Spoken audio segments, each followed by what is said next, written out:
مقام رضا تک رسائی اور استقامت ایک ایسا کٹھن مرحلہ ہے جہاں بڑے بڑے اولیاء کے قدم ڈگمگا جاتے ہیں۔ حضرت شاہ غوث گوالیاری رحمۃ اللہ علیہ یہ بہت مقرب اللہ تعالیٰ کے ولی گزرے ہیں۔ یہ مقام رضا پر فائز تھے۔ ان کے بارے میں منقول ہے کہ قلعہ گوالیار کے گورنر نے ان سے کہا کہ شام تک آپ گوالیار کے حدود سے باہر نکل جائیں۔ انہوں نے اپنے پریوار والوں کو لیا، اپنے لوگوں کو لیا اور سواری پر سوار ہوئے اور گوالیار سے نکلنے لگے۔ راستے میں گورنر کے کچھ لوگ مل گئے، انہوں نے ان پر حملہ شروع کر دیا۔ انہوں نے سوچا کہ ان پر حملہ کر دیں، کوئی روکنے والا تو ہے نہیں۔ انہوں نے جب حملہ شروع کیا، ان کو لوٹنے لگے تو ان کے گھوڑے پر ان کی ایک 9 یا 7 سال کی بھانجی بیٹھی ہوئی تھی۔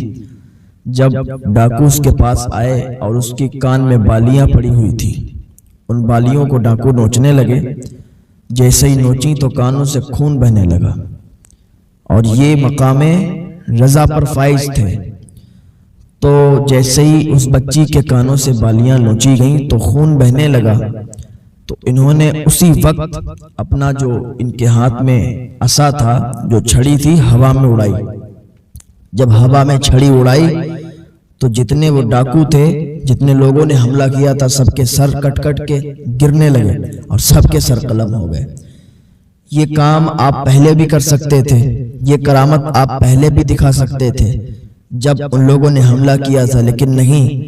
جب بچی پر آئی اور بچی کی کان کی بالیاں نوچی گئیں، خون بہنے لگا، تب ان سے رہا نہ گیا اور مقام رضا سے ان کے پیر لڑکھڑا گئے۔ اسی طرح امام نبہانی فرماتے ہیں کہ شیخ احمد شربینی یہ بہت بڑے بزرگ گزرے ہیں اور یہ بھی مقام رضا پر فائز تھے۔ ان کا ایک بچہ تھا، بہت بیمار تھا۔ جب آخری وقت اس کا آیا تو بی بی روتی ہوئی آئی اور کہنے لگی، آپ کی تو لو اللہ رب العزت سے لگی ہے، آپ دعا کیجئے کہ بچے کی جان بچ جائے۔ آخری وقت، آخری ٹائم تھا۔ انہوں نے کہا اللہ کی رضا پر رہو، اللہ چاہے گا تو بچے کی جان بچ جائے گی، اور اللہ کی مرضی ہوگی تو بچہ انتقال کر جائے گا۔ اللہ ہمارے حق میں جو بہتر چاہے گا وہ کرے گا۔ بی بی روتی رہی، کہتی رہی، آپ تو اللہ سے لو لگائے ہوئے ہیں، آپ دعا کیجئے کہ بچے کی جان بچ جائے۔ تھوڑی دیر ہوئی کہ ملک الموت آئے اور آخری وقت ہوا روح قبض کرنے کا، اور ملک الموت جب روح قبض کرنے لگے تو وہ مقام رضا پر فائز تھے اور پائے کے بزرگ تھے، اللہ کے ولی تھے۔ ان سے یہ دیکھا نہ گیا، محبت پدری نے جوش مارا اور انہوں نے اللہ کی بارگاہ میں فریاد کی کہ ان کی تقدیر بدل گئی اور بچے کی زندگی میں اضافہ ہو گیا، بچے کی زندگی بڑھ گئی۔ انہوں نے کہا جاؤ تم واپس چلے جاؤ، بچے کی زندگی بڑھ گئی ہے، کیونکہ اللہ رب العزت کی بارگاہ میں نے دعا کی ہے تو اللہ رب العزت نے اس کی زندگی بڑھا دی ہے۔ تو یہ مقام رضا پر فائز تھے، لیکن جب بچے کی جان کا ٹائم قریب آیا، بچے کی جان نکلنے والی تھی، تو مقام رضا سے ان کے پیر ڈگمگا گئے۔ تو بتانا یہی چاہتے ہیں کہ امام حسین رضی اللہ تعالیٰ عنہ یہ مقام رضا پر فائز تھے۔ امام حسین رضی اللہ تعالیٰ عنہ کے پیر مقام رضا سے نہیں ڈگمگائے۔ امام حسین نے کربلا میں بتا دیا، ادھر اگر بھانجی کے کانوں کی بالیاں نوچی جا رہی ہیں تو مقام رضا سے پیر ڈگمگا جا رہے ہیں، بچے کی جان کا ٹائم آ رہا ہے، بچے کی جان نکل رہی ہے تو مقام رضا سے پیر ڈگمگا جا رہے ہیں۔ لیکن کل میرے حسین نے کربلا میں بتا دیا، علی اکبر شہید ہو گئے، مقام رضا سے پیر نہیں ڈگمگائے۔ علی اصغر شہید ہو گئے لیکن مقام رضا سے پیر نہیں ڈگمگائے۔ عباس شہید ہو گئے لیکن مقام رضا سے پیر نہیں ڈگمگائے۔ قاسم شہید ہو گئے لیکن مقام رضا سے پیر نہیں ڈگمگائے۔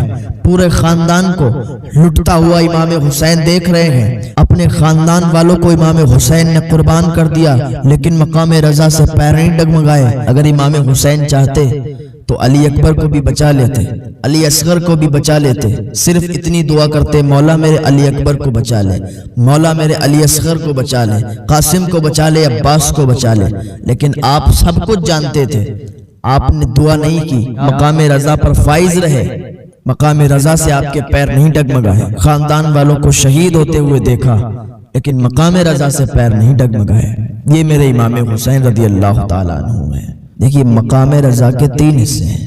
مقام رضا کا پہلا حصہ انسان کو معلوم بھی ہے کہ میرے ساتھ یہ ہوگا، طاقت بھی ہے، اختیار بھی ہے، لیکن پھر بھی اسے موت سے کوئی ڈر نہیں ہے، کوئی فکر نہیں ہے، اور پھر بھی وہ موت سے اپنے آپ کو نہ بچائے۔ یہ تو مقام رضا کا پہلا حصہ ہو گیا۔ ایک صورت تو یہ ہے کہ انسان کچھ بھی نہ کر سکے اور ذبح ہو جائے، تو یہ مقام رضا کا حصہ نہیں ہے۔ اس مقام کو رضا نہیں کہتے۔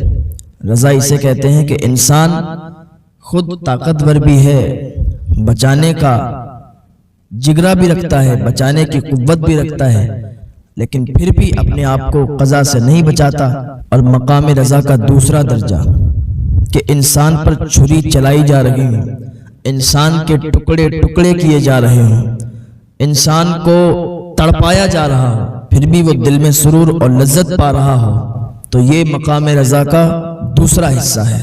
مقام رضا کا تیسرا حصہ یہ ہے کہ انسان کا سب کچھ لٹ جائے، انسان سب کچھ لٹا دے کہ پاس کچھ بھی باقی نہ بچے، تو کبھی بھی اس کی زبان پر شکوہ نہ آئے، کبھی بھی یہ خیال نہ لائے کہ میرا سب کچھ لٹ گیا، میری زندگی بظاہر کیسی ناگوار گزری، کیسا میرے ساتھ ظلم ہوا۔